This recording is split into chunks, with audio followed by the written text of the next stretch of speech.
The plant floor went dead quiet. That's when you know something's really wrong in manufacturing. I stood there watching 315 workers just stop what they were doing, staring at screens that wouldn't respond, machines that wouldn't start their next cycle. The overnight supervisor jogged over, sweat already beading on his forehead despite the morning chill. Wade, the whole system's locked up. Nobody can access anything.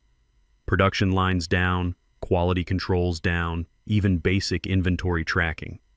He paused, catching his breath. What the hell happened? I knew exactly what happened. My name's Wade Morrison. I'm 54, and I've been working this plant for 24 years. Started as a floor engineer after getting out of the Navy. Worked my way up to lead production engineer.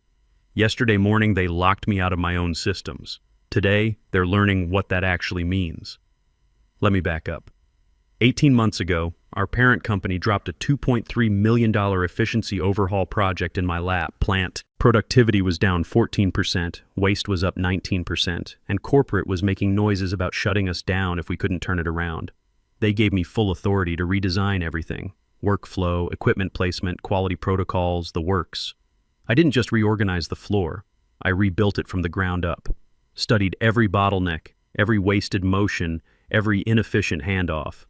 Spent nights here with stopwatches and clipboards mapping material flows like battle plans. The algorithms I developed weren't just spreadsheet formulas. They were 24 years of knowing exactly how this place actually worked.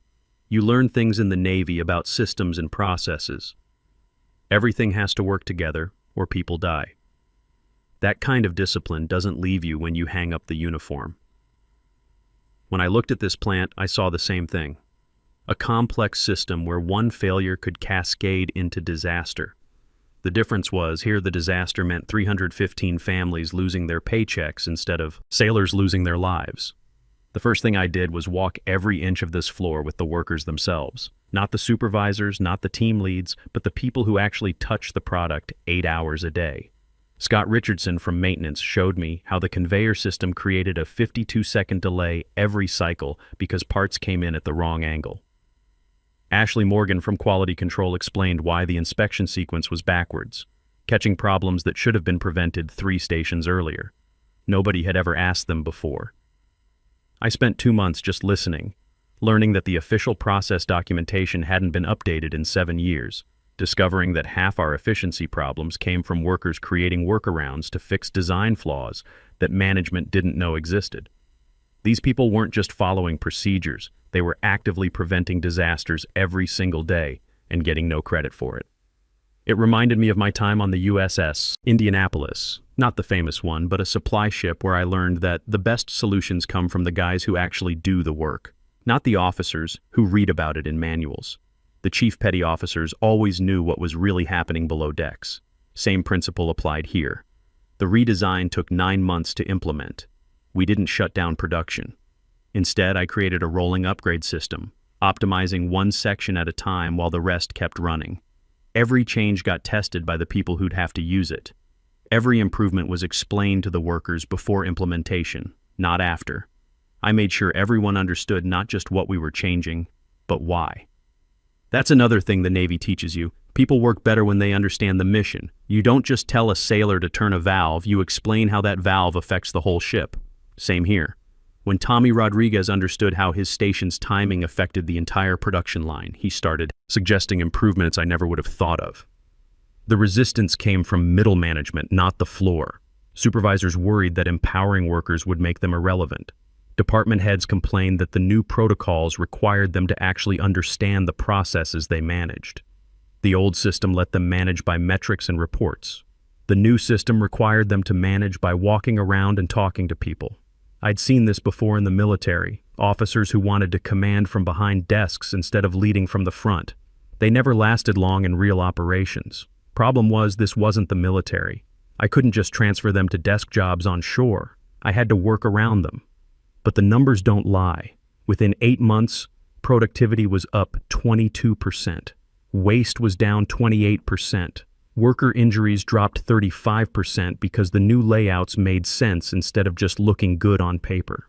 More importantly, people started caring about their work again. When you ask someone for their expertise and then actually use it, They become invested in the results. The transformation wasn't just about efficiency metrics, it was about dignity.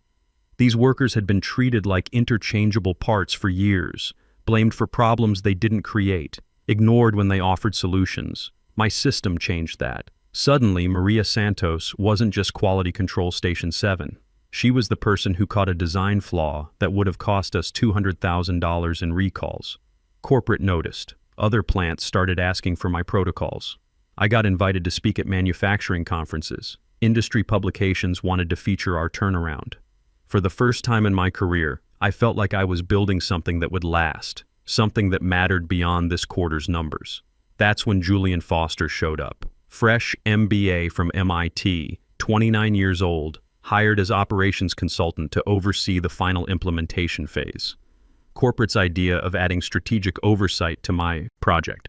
Julian had all the buzzwords: digital transformation, data-driven optimization, synergistic workflows. He also had the new CFO's ear, a guy who'd been brought in 10 months earlier to modernize our operational approach.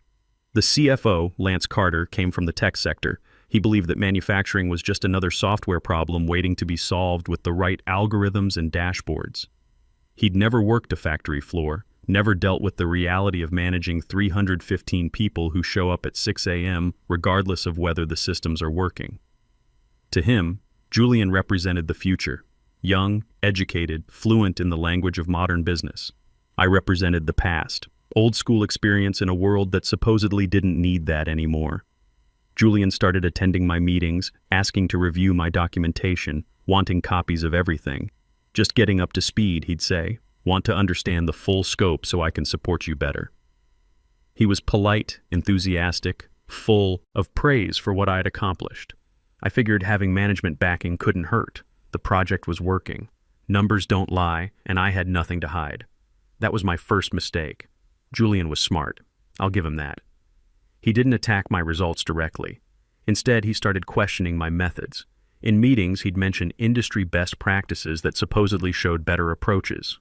He'd bring up articles about legacy thinking holding back manufacturing innovation, always framed as constructive suggestions, never direct criticism. But I started noticing the pattern. Every suggestion involved replacing human judgment with automated systems. Every improvement meant fewer workers making decisions and more algorithms making them instead. Julian wasn't interested in optimizing what we'd built. He was interested in replacing it with something that didn't require people like me to understand it. The CFO ate it up. Here's this young guy with fresh ideas talking about taking our improvements to the next level. Meanwhile, I'm the old-timer who's resistant to new approaches. Julian made sure to position himself as the bridge between my valuable experience and cutting-edge methodology. What really bothered me wasn't the corporate politics. I'd dealt with that for 24 years. What bothered me was watching Julian miss the point entirely. He'd walk the floor with his tablet, taking notes about optimization opportunities, but he never actually talked to the workers. When Scott Richardson tried to explain why a particular sequence mattered, Julian would nod politely and then suggest we leverage automation to eliminate the human variable entirely. He didn't understand that the human variable wasn't a bug in the system. It was the feature that made everything else work. In the Navy, we had a saying, trust but verify. Julian seemed trustworthy enough, but I should have been verifying what he was actually doing with all that access I'd given him. The kid was learning my system, all right, learning it like someone who planned to replace it. 4 months before the final rollout, Julian requested access to my core algorithms. The board wants to understand the technical foundation, he explained. They need confidence that our approach is scalable to other facilities. Made sense. I gave him read-only access to the systems. I should have paid more attention to what he was actually doing with that access. Julian wasn't just reviewing my work, he was studying it like someone preparing to recreate it. He'd spend hours in the system, not just reading the algorithms, but tracing through every decision tree, every conditional statement, every exception handler I'd built in. When I asked about his progress, he'd mentioned being impressed by the sophistication and wanting to fully understand the architecture. Looking back, the signs were all there. He'd ask questions about edge cases. What happens when this fails? How does the system handle that exception? Where are the potential vulnerabilities? I thought he was being thorough. Turns out he was mapping weak points. 3 weeks later, he was back asking for editing privileges. Found some potential optimization opportunities, he said. Minor adjustments that could boost our results by another 18%. He had a presentation ready, full of charts showing projected improvements that looked impressive on paper. I should have said no. Should have asked to see his analysis first, demanded to understand exactly what he wanted to change and why. But the numbers were already so good, and 18% more would make this project legendary. Plus, Julian had Carter's backing, and Carter controlled the budget for next year's expansion. I gave him the access. That's when things started going sideways, but so gradually I didn't notice at first. Julian began showing up for early morning system reviews that I wasn't invited to. He'd schedule meetings with department heads without looping me in.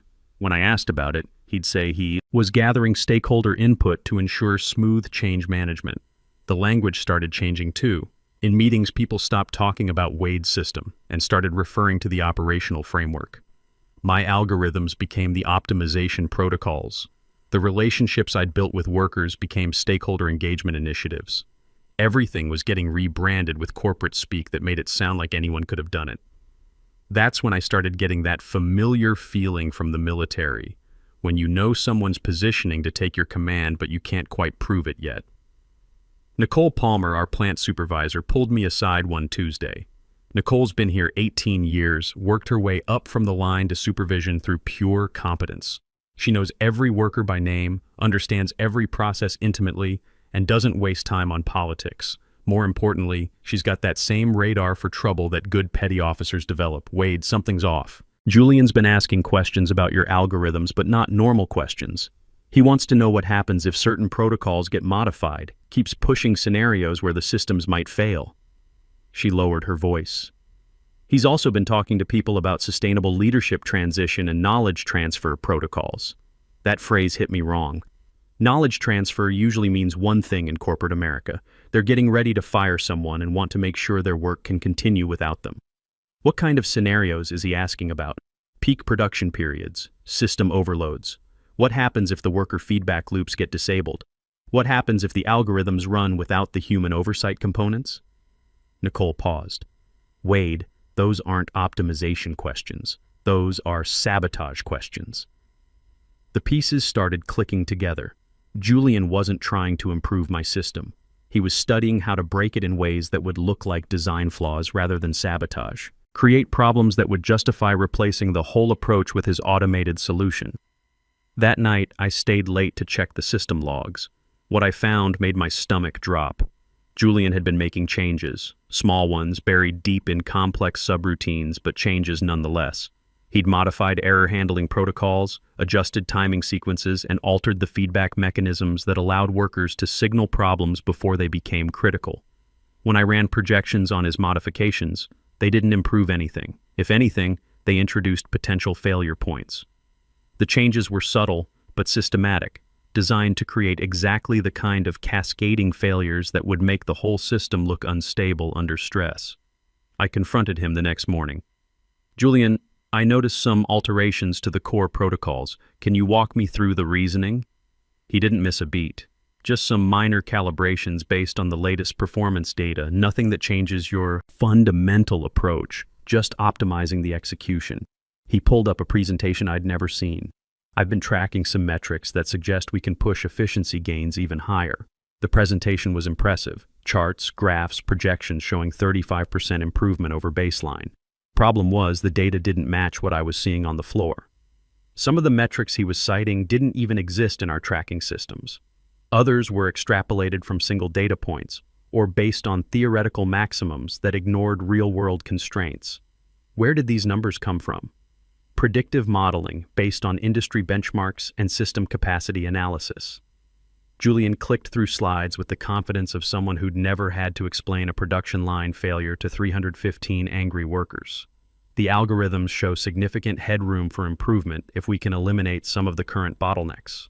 By bottlenecks, he meant the safety protocols and human oversight systems that prevented disasters. That's when I realized what was happening.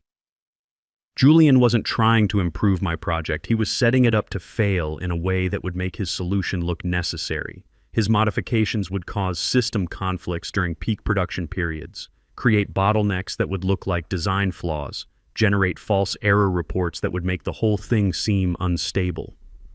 When the project crashed, he'd be there with his improved version, ready to save the day with a fully automated system that didn't require people like me to understand it. Carter would get his modern, technology-driven solution. Julian would get his promotion, and I'd be the old-timer whose outdated approach couldn't handle the demands of modern manufacturing. The beauty of it was that I'd given him everything he needed: the system access, the technical documentation, even the credibility that came from working under my authority. He'd studied my work just long enough to know where to break it. I started building my defense that same night. First thing was backing up all my original algorithms to a personal server, complete with timestamps and change logs that would prove what I'd built versus what Julian had modified. Then I started having quiet conversations with key people about what they had observed. Scott Richardson confirmed what I suspected. Julian's been asking about equipment tolerance limits. What happens if systems get pushed beyond design specs? Says he needs to understand failure modes for risk management. Scott paused, adjusting his work gloves. But Wade, those aren't risk management questions. Those are sabotage questions. He wants to know exactly how much stress it takes to break something. Rachel Barnes from the union had her own concerns. He's been inquiring about grievance procedures, asking how quickly we can replace workers if there are performance issues during the transition. Talking about bringing in temporary contractors who are more adaptable to new systems. Rachel's been fighting for workers here longer than I've been in management. She understands power dynamics and how they really work. Wade, he's planning to blame the workers when his changes fail. Set it up so the human element looks like the problem, not his modifications. Brett Hamilton, who runs our equipment maintenance contracts, had the most damaging information. Julian contacted me directly about modifying some of the safety protocols in our service agreements. Wanted to know if we could streamline some of the redundancy systems to improve efficiency. I told him any changes had to go through you first. Brett and I go back 14 years. His company services half the plants in the region. He knows what works and what doesn't. Wade, he didn't like that answer. Started asking about replacing our maintenance contract with a company that would be more flexible about safety standards. The picture was getting clearer. Julian wasn't just planning to sabotage my algorithms. He was systematically removing every safety net, every human oversight system, every relationship-based quality control that made the operation actually work.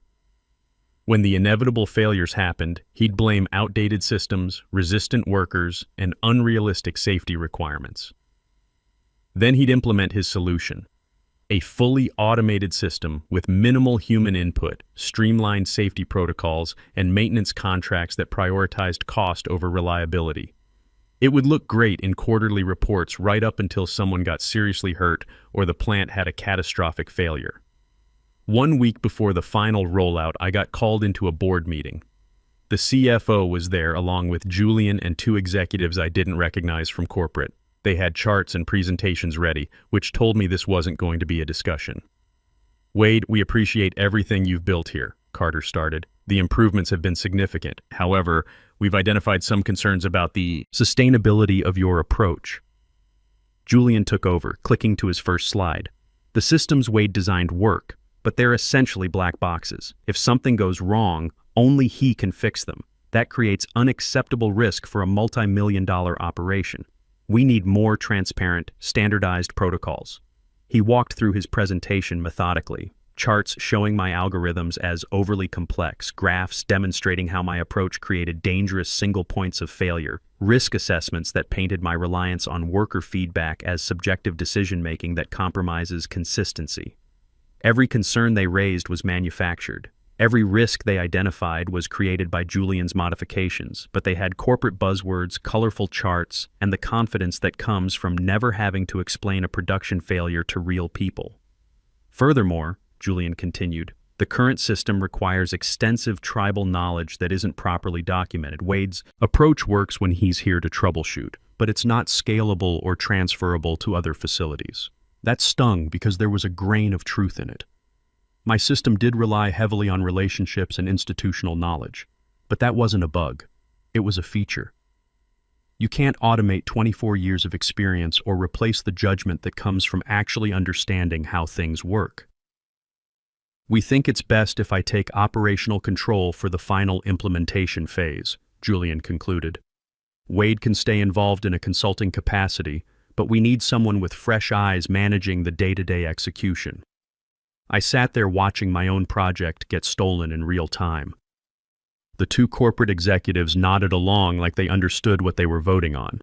Carter looked relieved to finally have someone speaking his language. Julian looked confident, professional, ready to take charge. "What exactly are you planning to change?" I asked. "Nothing fundamental," Julian assured me. "Just some efficiency optimizations and risk mitigation protocols. The core of what you built remains intact." That was a lie, and we both knew it, but the decision was already made. They handed me a revised org chart with Julian as lead operations director, and my name moved to senior technical advisor. Consulting role. No system access, no direct authority, just valuable input when requested. I should have fought harder right then. Should have demanded they examine Julian's modifications, called out the manufactured data, insisted on a technical review by people who actually understood manufacturing. But I was tired. 18 months of 16-hour days, of caring more about this place than anyone else in that room, of being the only person who seemed to understand that 315 jobs depended on getting this right. Part of me wanted to let someone else carry the weight for once. That was my second mistake. They locked me out that afternoon. Security badge deactivated, system account suspended, even my parking spot reassigned. Temporary measure, they said, just while we transition operational authority. Julian walked me to my car, all fake sympathy and professional courtesy. "Don't take this personally, Wade. Your work here has been incredible. We just need to ensure continuity going forward." He paused at my driver's door. "Get some rest. You've earned it." I drove home and spent the evening staring at my backup servers, looking at 18 months of work that was about to get twisted into someone else's victory. But as I sat there, something shifted in my thinking. They could lock me out of the office, but they couldn't lock me out of the relationships I'd built. The trust I'd earned with workers, vendors, and union representatives didn't get transferred just because they changed my title on an org chart. That's when I started making calls. First call was to Nicole. "They locked me out," I told her. "Julian's running the show now." Her response was immediate. "That's insane. He doesn't know half of what you built. Hell, he doesn't know a quarter of it. Doesn't matter. He's got corporate backing and a fancy presentation. Wade, listen to me. This place runs on relationships, not presentations. People trust you. They don't know Julian from Adam, and they sure don't trust him with their livelihoods." Second call was to Rachel. "They can lock you out of the office," she said. "They can't lock you out of people's trust.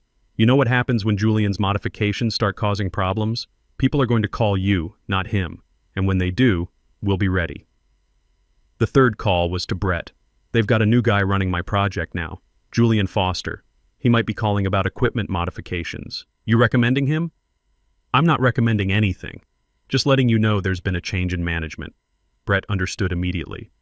"In our business, personal recommendations matter more than corporate org charts. Trust gets earned over years and lost in minutes." Julian might have Carter's authority, but he didn't have anyone's confidence. That was yesterday. Today, the whole plant ground to a halt because Julian's modifications created exactly the system failures I knew they would. The overnight production run hit the first cascade failure at 3:52 a.m. By morning shift, nothing worked. I stayed home, let my phone go to voicemail. Julian called 8 times, Carter called 5 times, corporate called 3 times, Nicole called once with a status update, and I took that one. "It's a complete mess," she said. Julian's running around with printouts trying to figure out why the systems are rejecting the production schedules. The modified protocols are conflicting with the equipment firmware. Workers are standing around getting paid to do nothing because nobody can tell them what to do. What's Julian saying? That it's a temporary integration issue that will be resolved shortly. Problem is, his modifications broke the diagnostic routines too. The system can't even tell us what's wrong, let alone how to fix it. Nicole paused. "Wade, people are scared. They're asking if the plant's going to shut down, if they should be looking for other jobs." I hung up and drove to the diner across from the plant. Same booth by the window where I used to eat lunch during the construction phase. Perfect view of the main entrance and the loading docks. By 10:30 a.m. it was chaos. Delivery trucks backed up down the street because receiving couldn't process incoming materials.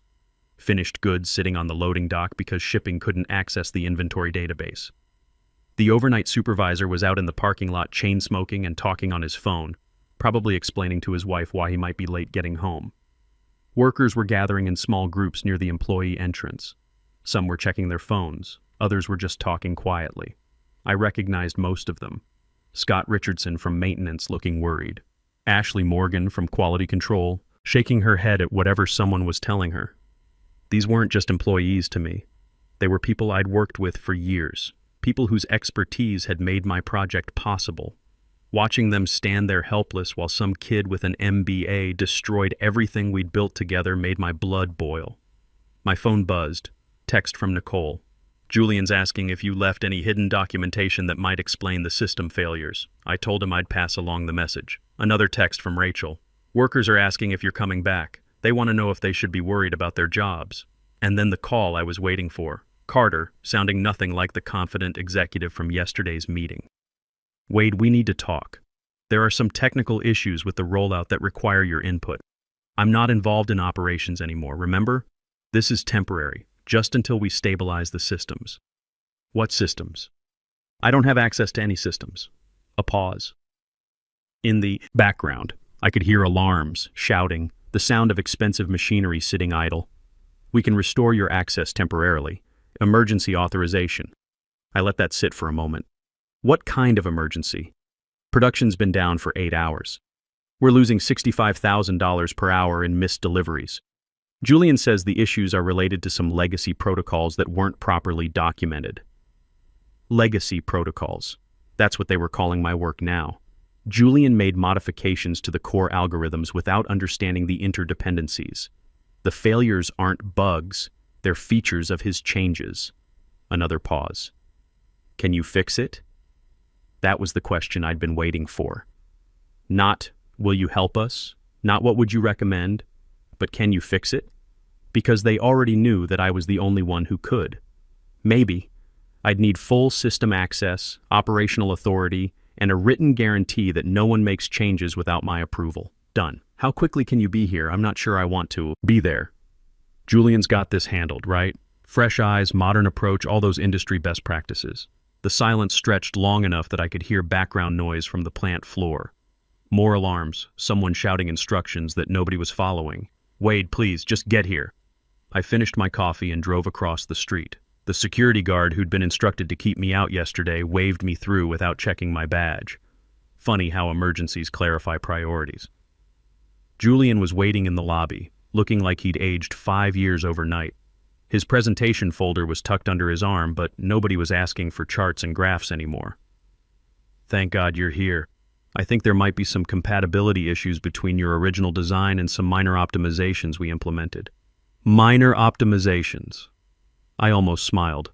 For the next 7 hours, I walked him through every modification, explaining how each one created cascading failures throughout the system. It wasn't malicious incompetence. It was just incompetence. Julian understood business theory, but he didn't understand manufacturing reality. He treated the plant like a computer program that could be optimized with better code, not realizing that manufacturing is a complex system where human judgment prevents disasters. The fixes took 9 hours to implement properly, not because they were complicated, but because I had to undo all of Julian's improvements while explaining to him why each change was necessary. He took notes like a graduate student, asking questions that showed he'd never really understood what I'd built. By evening shift, production was back online. By the end of the week, we were running better than we had before Julian's modifications. The workers relaxed, the supervisors stopped looking stressed, and the loading docks returned to their normal, organized chaos. The board meeting happened the following Tuesday. Different tone this time. The 2 corporate executives, who'd nodded along with Julian's presentation, were notably absent. Carter started with an apology and ended with an offer. Senior Operations Director, 35% salary increase, profit-sharing authority, and budget control for a $3.8 million expansion that would add 65 jobs and increase our capacity by 28%. Julian got reassigned to Junior Operations Analyst, reporting directly to me. Learning opportunity, they called it. A chance to understand manufacturing from the ground up. I accepted both offers. For the next 8 months, Julian worked under my supervision, learning what manufacturing actually involves. Not the theory from business school, but the reality of managing 315 people, $68 million in equipment, and production schedules that don't care about your PowerPoint presentations. He turned out to be a decent analyst once he stopped trying to revolutionize everything. The plant's running at 143% of baseline efficiency now. Corporate's using our protocols at 4 other facilities. I've got budget authority for expanding veteran hiring programs and implementing apprenticeship tracks for younger engineers who want to learn the right way. People ask if I regret not just walking away, letting Julian's incompetence destroy everything and proving my point. But here's what I learned. The best revenge isn't watching someone fail. It's being so essential that their failure becomes impossible to ignore. Then using that leverage to build something better. They didn't just lock me out of my project. They locked themselves out of competence. When I came back, it wasn't as the guy who saved the day. It was as the guy they couldn't afford to lose again. That's the kind of victory that lasts. In the end, they thought they were replacing me with someone cheaper and more compliant. What they actually did was replace competence with ambition and discover that ambition without knowledge is just expensive ignorance. The real lesson isn't about workplace politics or corporate betrayal. It's that true expertise can't be stolen, only earned. And when you try to shortcut that process, reality has a way of demanding payment with interest. And every morning when I walk this floor, seeing 315 people with secure jobs and dignity in their work, I know that's worth more than any corporate title they could have given me. Because at the end of the day, you can't download 24 years of experience or automate the kind of judgment that comes from actually giving a damn about the people who do the work.